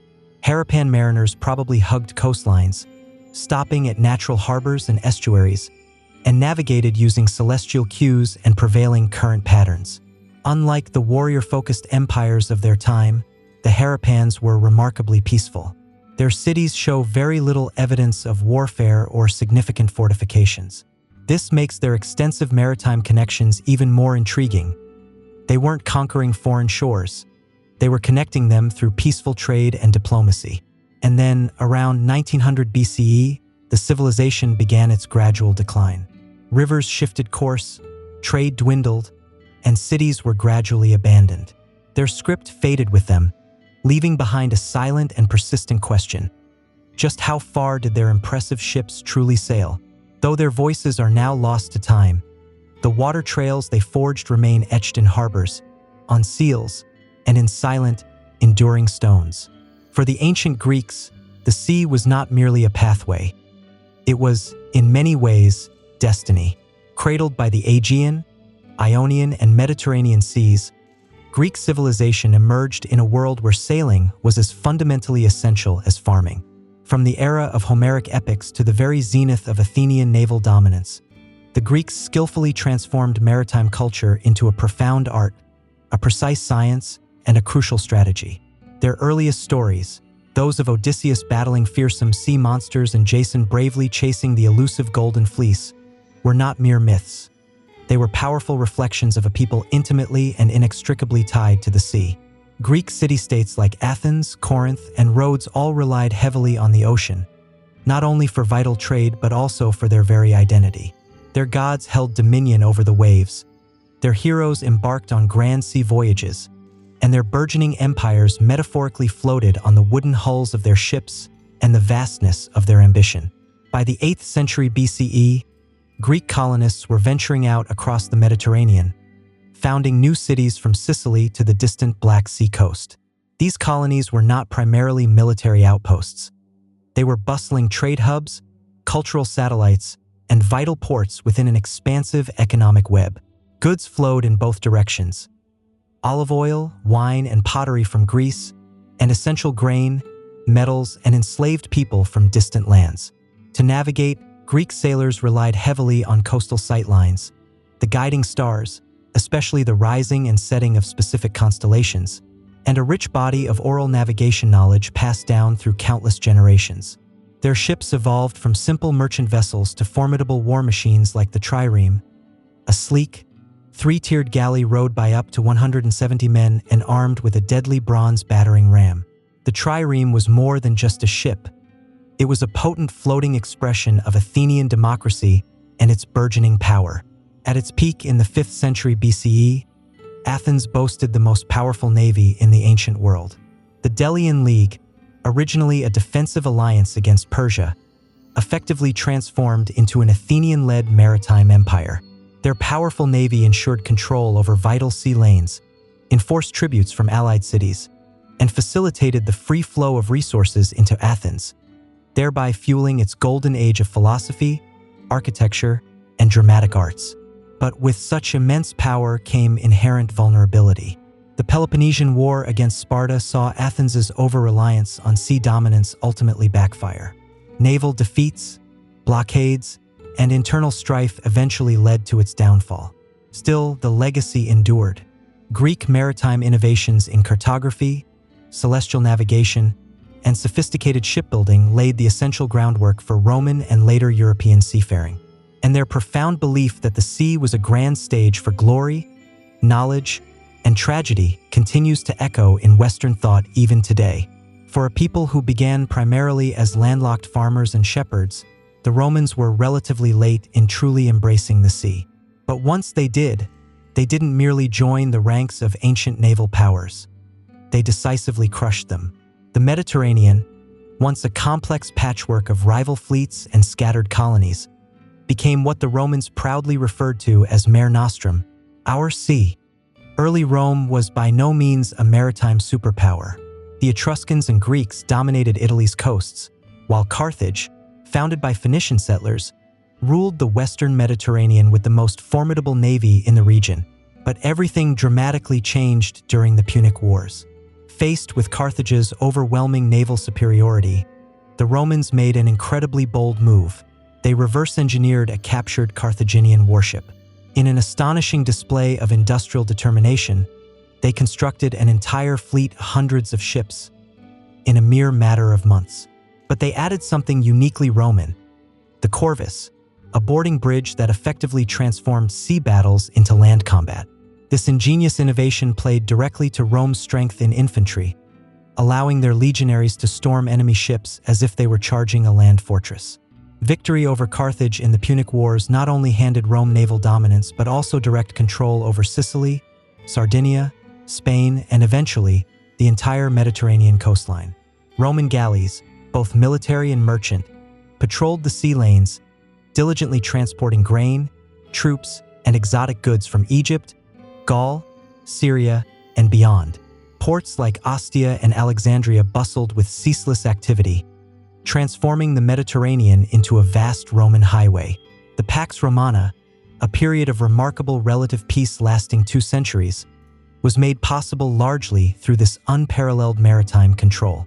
The sea, once a perilous domain of pirate fleets and clashing empires, became a remarkably stabilized zone of commerce. Grain shipments flowed into the capital, and luxury goods like silk, spices, and pearls arrived from India and China via maritime routes stretching to the Red Sea and Persian Gulf. Roman sailors skillfully used a combination of dead reckoning, coastal sailing, and celestial navigation, further aided by detailed maritime itineraries known as periplus. Though lacking modern compasses, they masterfully understood the rhythms of wind and current, especially the reliable Etesian winds that made return voyages in the eastern Mediterranean highly predictable. Rome didn't simply conquer by land. It sustained itself by effectively controlling the sea. Its powerful navy protected trade, enforced imperial will, and ensured seamless communication across vast distances. With their formidable fleets, the Romans accomplished what no other culture had yet managed. They transformed the chaotic sea into a meticulously controlled empire. Long before the advent of modern maps, reliable compasses, and powerful diesel engines, the ancient world was already intricately connected by an invisible network of sea routes. These routes were drawn not with ink, but with the guiding wind, shared memory, and celestial stars. From the simple reed boats of the Nile to the sophisticated double-hulled canoes of the Pacific, these early maritime cultures didn't merely explore the vast seas. They fundamentally defined them. And their enduring legacy continues to linger in every port, every trade route, and every ship that gracefully crosses the waves today. The invaluable knowledge passed down by Minoans, Phoenicians, Austronesians, Egyptians, and countless others became the very bedrock of future navigation. These remarkable cultures discovered how to interpret the sky like a detailed map, how to skillfully sail with the natural rhythms of the earth, and how to construct ships capable of surviving months at sea, all accomplished without metal hulls or written charts. Their profound discoveries were not isolated incidents. They were cumulative. Each seafaring civilization learned from its predecessors or neighboring cultures, contributing a new, vital stitch to the rich tapestry of global navigation. Phoenician alphabets, for instance, enabled the precise record-keeping necessary for complex maritime trade. Austronesian navigation traditions, meticulously preserved orally for generations, directly inspired 20th-century efforts to revive traditional wayfinding without modern instruments. Greek observations of the stars and winds laid the essential groundwork for ancient geography. Roman engineering bequeathed us ports and lighthouses, structures whose fundamental principles are still echoed in today's harbor designs. Even more significant than the practical tools were the connections forged. Maritime routes allowed ideas to travel much faster than armies. Religions spread by sea, as did technology, new crops, languages, and, unfortunately, diseases. The maritime cultures of the ancient world didn't just move physical objects. They profoundly moved entire civilizations. Without their ingenuity, the ancient Silk Roads would have abruptly terminated at the shoreline. Without them, vast empires might never have risen, and distant peoples might have remained strangers to one another forever. And yet, for all their immense accomplishments, so many of these early sailors remain nameless. Their stories were rarely written down. Their magnificent ships decayed and vanished. What survives are mere fragments: pottery shards in a sunken cargo hold, a port structure buried beneath modern concrete, or a star map etched on bone or bark. But their impact that still moves profoundly with the tide. Every container ship crossing the Suez Canal, every satellite-guided cargo run across the Pacific, every naval patrol in the Mediterranean owes something fundamental to those first brave souls who dared to chase the horizon. They may have been ancient, but they were never primitive. They were the original navigators of the human story. In the ancient world, being born into royalty was often perceived as a blessing, yet it was undeniably wrapped in a subtle curse. The instant a child entered a palace, they became far more than just a person. They became a symbol, a valuable political weapon, and the very future of an empire. Their education did not commence in a traditional classroom. It began in the nursery, surrounded by hushed whispers of lineage, profound legacy, and looming threats. Unlike common children who acquired survival skills through practical labor, elite children were meticulously groomed for leadership from their earliest years. Every gesture they made, every word they uttered, was closely watched, carefully corrected, and meticulously crafted. Their lives were, in essence, performances in training, extensive rehearsals for thrones they had not yet earned. They didn't learn to read for leisure. They learned so they could meticulously study treaties. They didn't learn to speak to express personal feelings. They learned to command obedience, recite complex laws, and deliver carefully calculated flattery to foreign envoys. The precise content of their education largely depended on their geographical location and the specific dynastic traditions. However, the overarching goals were universal: the cultivation of control, undeniable charisma, and the assurance of continuity. A Babylonian prince, for example, might be rigorously drilled in cuneiform by scribes, while an Egyptian heir would be introduced to the intricate world of priestly hieroglyphs, sacred rituals, and ancient myths. In Greece, philosophy was deemed essential.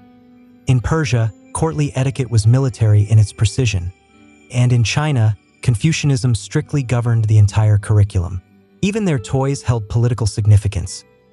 Miniature weapons, board games simulating strategic warfare, and symbolic animals all reflected the crucial roles they were expected to master. Tutors were not merely teachers. They were highly skilled handlers, meticulously chosen by the royal court. They were invariably loyal, exceptionally elite, and often quite expendable. If the royal child somehow failed, it was typically the tutor who paid the ultimate price. The stakes were perpetually high. A poorly educated heir was considered a national liability. A soft or inadequately prepared child could easily become a pawn in the intricate games played by enemies or ambitious relatives. Education, in this context, was not about individual personal development. It was profoundly about the survival of the entire regime. However, for all its inherent strictness, royal education could also be quite dazzling. These privileged children were exposed to advanced astronomy, sophisticated medicine, various foreign languages, complex ethics, and exquisite art long before much of the rest of the world. Some of them matured into remarkable polymaths, skilled statesmen, brilliant generals, and insightful scholars, having been raised not just to rule, but to intellectually surpass every other mind in the room. To be born royal in the ancient world wasn't merely to be born lucky. It was to be born into a lifelong, rigorous test, and education served as the very first battlefield. Behind almost every powerful ruler in the ancient world, there was frequently a far more obscure yet profoundly influential figure, the tutor. These individuals were not simply glorified babysitters. They were often esteemed philosophers, revered priests, seasoned generals, and astute political operatives. Their monumental task was to mold a child not just into a mature adult, but into a capable ruler, a skilled diplomat, and sometimes even a deified figure. Few tutor-student pairings have resonated more powerfully through history than that of Aristotle and Alexander the Great. Chosen by Philip of Macedon, Aristotle was entrusted with the formidable task of transforming the headstrong prince into something far more profound than just a warrior. He meticulously instructed him in ethics, rhetoric, zoology, geography, and philosophy, instilling within him an insatiable hunger for knowledge. When Alexander later conquered much of the known world, he reportedly carried copies of Homer's epics and various philosophical texts with him, treating them like sacred weapons. Aristotle hadn't merely taught him facts. He had meticulously crafted the inner world of a future conqueror. But Aristotle's role was not an isolated exception. In the sprawling Roman Empire, Seneca, the renowned Stoic philosopher and statesman, was assigned to tutor the young Nero. He conscientiously attempted to mold the boy with principles of virtue, logic, and restraint. Unfortunately, as history tragically recounts, Nero ultimately grew into one of Rome's most infamous tyrants. The failure wasn't entirely Seneca's. but it starkly demonstrated how even the most exceptional teachers couldn't always overcome a student's darker inclinations or the pervasive influence of courtly intrigues. In ancient Persia, royal tutors were often formidable military men, selected for their unwavering loyalty and their profound ability to instill strict discipline. Princes of the Achaemenid dynasty were rigorously taught hunting, horseback riding, and combat from the tender age of 7, alongside moral training in truthfulness and justice, all under the vigilant eyes of elite mentors. Their education was intensely practical, Spartan in its rigor, and deeply intertwined with political objectives. In ancient China, Confucian scholars wielded enormous influence over the upbringing of princes. They diligently instilled ideals of filial piety, strict hierarchy, and precise ritual. But woe betide the tutor who taught the wrong thing. A mere slip of the tongue could lead to banishment or even death if a lesson contradicted the emperor's doctrine. Being a royal tutor meant living perpetually in the shadows, subtly shaping history through someone else's voice and actions. They had to be wise yet discreet, commanding yet deferential. They walked a perilous line. Get too close and they risked envy. Fail and they were discarded. Succeed, and their names lived on only if their students achieved historical greatness. While the sons and daughters of farmers learned life's lessons from direct experience, elite children of the ancient world received their education from intricate systems carefully constructed behind palace walls. These included private academies, temple libraries, and in some cases, secret priestly schools that diligently protected knowledge as if it were precious gold. Education for royals wasn't just about preparing for the responsibilities of power. It was profoundly about controlling the very flow of knowledge, the one thing more dangerous than armies in the ancient world. In ancient Egypt, priesthoods served as the meticulous gatekeepers of education. Royal children, particularly future pharaohs, were sometimes educated within temple schools, where instruction encompassed the reading of hieroglyphs, memorization of religious texts, understanding ritual practice, and learning advanced astronomy and medicine. These were not skills openly shared with the general public. Literacy was rare, held sacred, and only those destined to govern or interpret the divine were granted such privileged access. Much of this rigorous training was conducted in what we might term secret schools, within temples such as those at Karnak or Heliopolis. Knowledge was meticulously transmitted from priest to pupil in complete confidentiality. The curriculum wasn't solely religious. It was deeply political. Knowing how to recite spells, interpret omens, or plan rituals granted rulers immense control over life and death in the eyes of their people. Persia also maintained its own elite educational structure. The sons of Persian nobility, especially those closely associated with the king, received their education in what Herodotus referred to as the king's school. Kept hidden from public view, these boys were diligently taught truth-telling, writing, archery, and principles of leadership. They also absorbed Zoroastrian ethics and statecraft. This schooling was not exclusively for princes. It was for future satraps, generals, and administrators, men expected to control vast provinces and armies with unwavering loyalty. In India, royal children might attend gurukulas, secluded forest schools run by learned Brahmins. While commoners rarely had access, princes were often placed under the strict guidance of a single guru who taught them everything from Vedic hymns to sophisticated martial skills. The education was holistic, encompassing spiritual, intellectual, and physical development, and crucially, it was deeply hierarchical. Knowledge was carefully tailored to one's caste role and destined purpose. Even in Greece, where education was somewhat more democratized in certain cities, elite children, like those in Sparta or Athens, received highly specialized training. Spartan royal sons were rigorously placed in the Agoge, the state-run military academy. Athenian aristocrats, conversely, hired private tutors to instruct them in logic, strategy, and rhetoric. This was because knowing how to win a war was only half the battle. Knowing how to win an argument could prove even more significant. In all these ancient worlds, knowledge was not merely taught.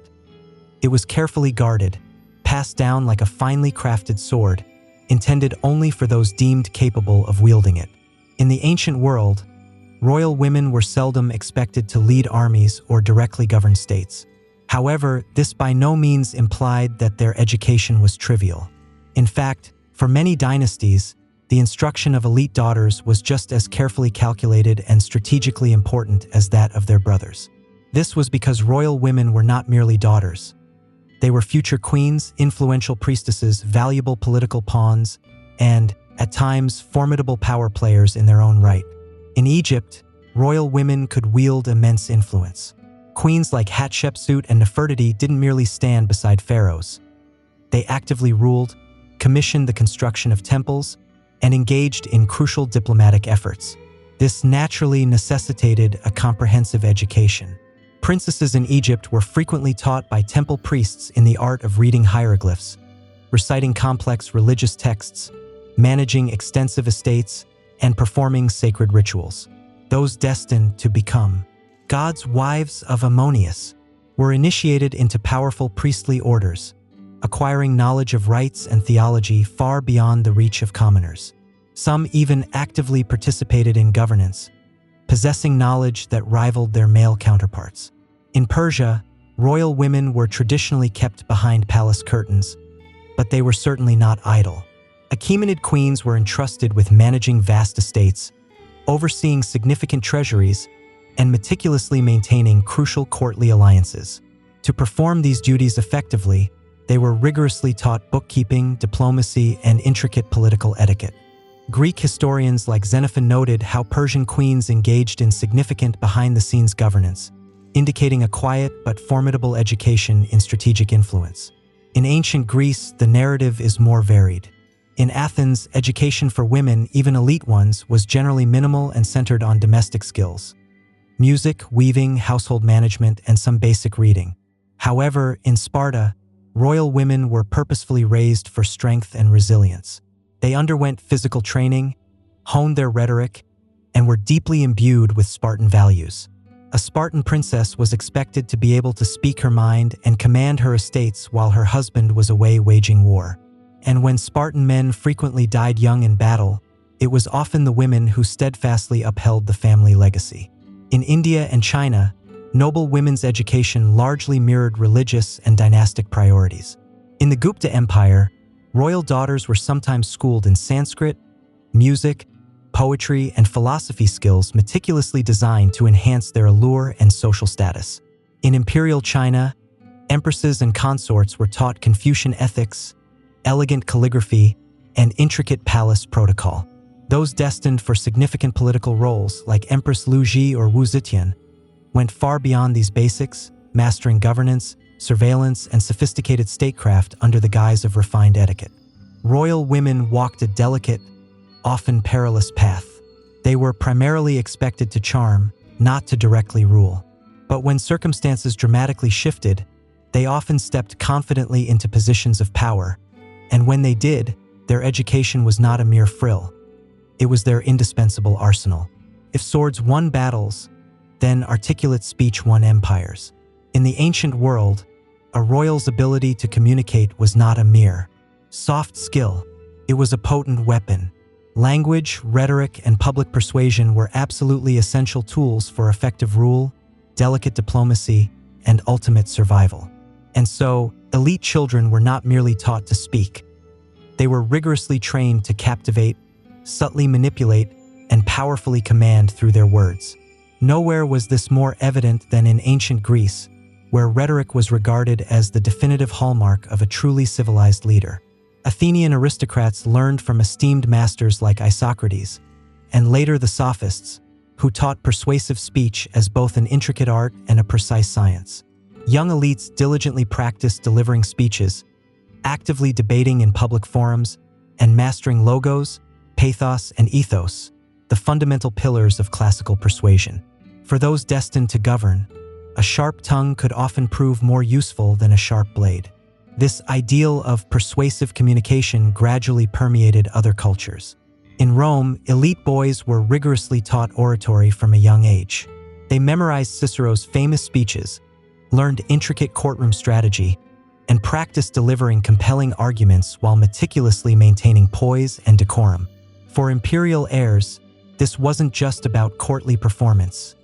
It was profoundly about survival. A poorly timed phrase could easily ignite scandal, while a brilliantly delivered speech could sway the entire Senate. Even in monarchies where absolute power was ostensibly wielded, words still held immense significance. In Egypt, the pharaoh was perceived as a divine speaker. His proclamations carried both ritual and legal weight. Royal children learned formal language and ceremonial formulas, meticulously reciting them during religious processions and significant state rituals. In Mesopotamia, scribal schools meticulously taught elite children not only how to write, but how to write persuasively, crafting elaborate royal decrees, diplomatic letters, and mythic hymns. In Persia and India, language played a different but equally vital role. Persian princes were trained in multiple tongues: Old Persian for courtly affairs, Aramaic for diplomacy, and sometimes Greek or Median. They learned how to negotiate, offer compliments, and even intimidate with careful tone and precise timing. Indian royal students, particularly under the Maurya and Gupta empires, diligently studied Sanskrit epics and philosophical texts like the Arthashastra, which offered practical lessons in rhetoric, espionage, and shrewd diplomacy. Even in cultures where oral tradition predominated, such as among Celtic and Germanic elites, skillful storytelling and powerful speech-making were fundamental forms of authority. A prince who could not speak well could not effectively lead, because ultimately power wasn't merely taken. It was spoken into existence. For ancient royals, the vast sky was not simply a canvas adorned with stars. It was a precise calendar, a reliable compass, a colossal clock, and sometimes even a divine script. And beneath that expansive sky, numbers held profound importance. Mathematics and astronomy were not optional subjects for royal heirs. They were foundational disciplines that profoundly shaped how a ruler understood the passage of time, the intricacies of taxation, the principles of architecture, the strategies of war, and even the unfolding of fate itself. In Mesopotamia, long before Pythagoras was a recognized name, Babylonian elites were diligently studying base 60 mathematical systems, accurately predicting eclipses, and meticulously calculating planetary movements with astonishing precision. Royal scribes and priest astronomers often served as tutors to princes, teaching them to interpret cuneiform tablets filled with intricate data on stars, weather patterns, and omens. These complex calculations were not abstract exercises. They had tangible consequences for determining when to wage war, when to plant crops, or when to perform crucial royal rituals. Egyptian royal education also seamlessly wove mathematics into nearly every sphere of power. Pharaohs needed to grasp land measurement for effective taxation following the annual Nile floods. They also had to meticulously oversee monumental building projects, temples, tombs, and pyramids, which demanded sophisticated geometric knowledge and precise logistical skill. Astronomy guided Egypt's complex religious calendar, and royal children were taught to meticulously track the heliacal rising of Sirius, which heralded the annual inundation of the Nile and marked the precise start of the new year. In ancient India, members of the royal class were exposed to the deep mathematical traditions found in texts like the Sulba Sutras and, later, Aryabhata's groundbreaking work on algebra and planetary motion. Astronomy was considered both a rigorous scientific discipline and a profound spiritual pursuit, essential for aligning religious rituals and interpreting omens. A wise king consulted the stars, but an educated one possessed the ability to interpret them himself. The Greeks refined these teachings, making them more systematic and philosophical. A Macedonian prince like Alexander would meticulously study arithmetic and astronomy alongside ethics and logic. Greek royal education, deeply influenced by thinkers like Plato and Aristotle, treated mathematics as a direct gateway to understanding the inherent order of the cosmos, and by extension, one's own destined place as a ruler within that cosmic order. Even the Chinese imperial courts relied heavily on astronomy. Emperors were perceived as cosmic intermediaries, and the ability to accurately predict celestial events validated their divine right to rule. Court astronomers were powerful figures, and princes were educated in lunar cycles, eclipse prediction, and crucial calendar reform. In every culture, the educated ruler didn't merely rule over people. They ruled over time, space, and their perceived destiny. And mathematics and the silent stars served as their most profound advisors. Books could help crown a ruler, but swords were what kept them firmly on the throne. For ancient royalty, education didn't end in the quiet classroom. It extended directly to the dynamic battlefield, where raw courage, physical mastery, and strategic skill were considered as vitally important as philosophy or statecraft. Elite children, especially male heirs, were raised with one unspoken, fundamental truth. If you cannot effectively defend your kingdom, someone else will inevitably seize it. In Sparta, this belief was absolute law. Royal sons entered the agoge, the state's famously brutal military academy, by the tender age of 7. There, they were deliberately stripped of comfort and rigorously trained in pain tolerance, physical endurance, sight_start, hand-to-hand combat, and intricate battlefield tactics. Even princes were not spared this harsh regimen. They fought, bled, and endured alongside other Spartan boys, forging a profound bond through shared hardship that would serve them well on the front lines. In Persia, royal boys received an education focused on the 3 Rs of nobility: riding, archery, and truth-telling. Horsemanship was absolutely essential, not only for warfare but also for royal hunting expeditions, which effectively served as strategic drills. Archery was more than just a skill. It was a powerful symbol of discipline, unwavering focus, and formidable martial prowess. A Persian prince who could not skillfully handle a bow was deemed unfit to rule. India's warrior classes, such as the Kshatriyas, were meticulously trained from a young age in Dhanurveda, the ancient martial science. Royal children learned to proficiently wield swords, spears, maces, and bows. They also delved into the philosophies of war through epic narratives like the Mahabharata, which taught not just how to fight, but why to fight and what honor truly demanded in the face of death. Egyptian and Mesopotamian princes were also expected to be capable commanders. They practiced chariot driving, spear throwing, and wrestling under the direct guidance of experienced military officers. Pharaohs were often depicted symbolically smiting enemies, but that theatrical image was firmly grounded in real, rigorous military training. Warfare was not theoretical for these rulers. They were expected to lead from the very front lines.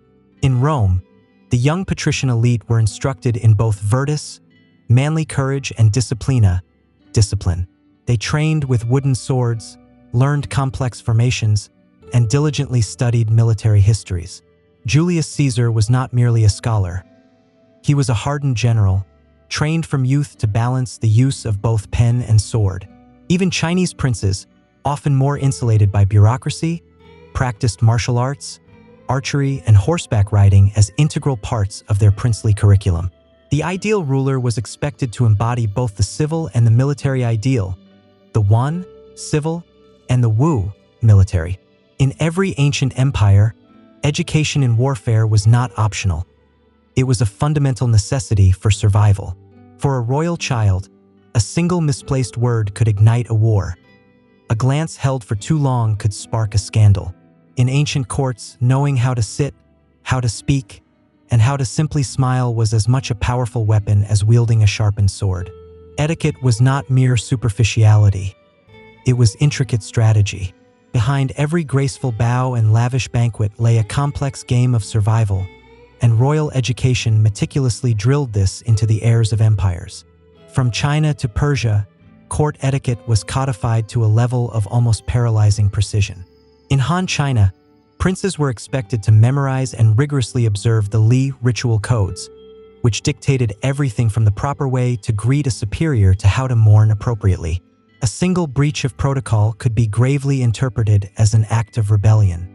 Young royals were trained to move with exquisite precision, to speak with carefully measured restraint, and to accurately interpret the subtle power dynamics in every room. In Persia, royal children were meticulously schooled in the art of courtly appearance. This encompassed not just impeccable dress and manners, but also how to gracefully handle envoys, deflect subtle insults, and respond with unwavering poise under immense pressure. They were trained in nuanced, indirect communication, mastering the political doublespeak necessary to survive in a palace teeming with spies and sycophants. In India, Nitishastra, the science of politics and ethics, was a crucial component of elite education. Texts like the Arthashastra meticulously outlined how a king must skillfully navigate betrayal, effectively utilize informants, and maintain a delicate balance between diplomacy and force. Royal heirs were expected to grasp these complex concepts early, because one wrong alliance or a single naive gesture could cost them their throne or even their life. The Greeks and Romans also took court behavior with utmost seriousness. Athenian elites were schooled in charis, personal charm, and grace, while Roman boys learned the art of flattery, appropriate public conduct, and subtle surveillance. Julius Caesar was not only trained to fight, he was taught how to skillfully win over senators, subtly undermine rivals, and accurately discern a man's ambition simply by the tone of his voice. In Egypt, etiquette blurred seamlessly with divinity. The pharaoh was not merely royalty, he was considered a living god. Royal children were taught to behave with serene dignity at all times, their very bodies seen as symbols of cosmic order. Even their posture mattered.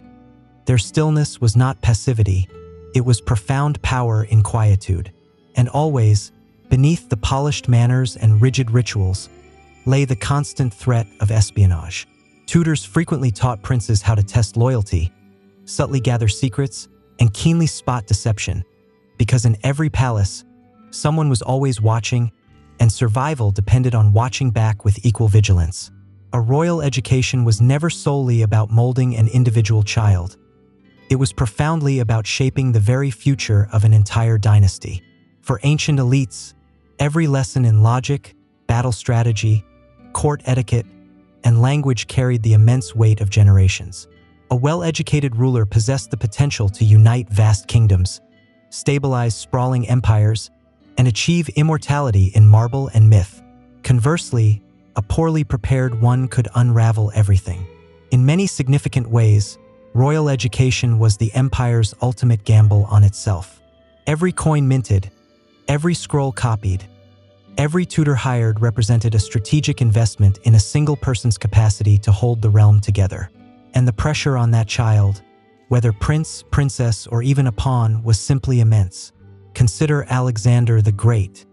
His conquest of half the known world wasn't merely fueled by raw ambition or brilliant cavalry tactics. It was deeply rooted in years of meticulously tailored instruction under Aristotle. Aristotle instilled in him an insatiable thirst for knowledge, a passion for rigorous debate, and a profound sense of divine destiny. Alexander didn't simply conquer. He carried with him Greek culture, scientific inquiry, and subtle diplomacy, thereby becoming a powerful symbol of Hellenistic unification. Contrast that with Nero, who was also rigorously trained by none other than the esteemed Stoic philosopher Seneca. He possessed every educational advantage Rome could possibly offer, yet he tragically descended into cruelty, paranoia, and excessive indulgence. His failure wasn't merely personal. It cast a long shadow over the very image of the Roman Empire, igniting widespread revolts and tarnishing Rome's authority for many years. Education, it clearly turned out, was not a guarantee. It was a crucible. For royal women, the stakes were no less grave. A queen consort could ascend to become a powerful regent. A princess could be strategically married off as a peace offering or rise to rule in her own right. The education of figures like Cleopatra or Wu Zetian was not a luxury. It was direct preparation for the immense responsibilities of empire. Their ability to skillfully speak multiple languages, meticulously manage vast treasuries, and deftly navigate deadly court politics kept them alive and firmly in power. Even long after their deaths, the profound impact of these royal educations endured. Many rulers, deeply influenced by their own childhood instruction, became generous patrons of learning, founding grand libraries and temples of knowledge.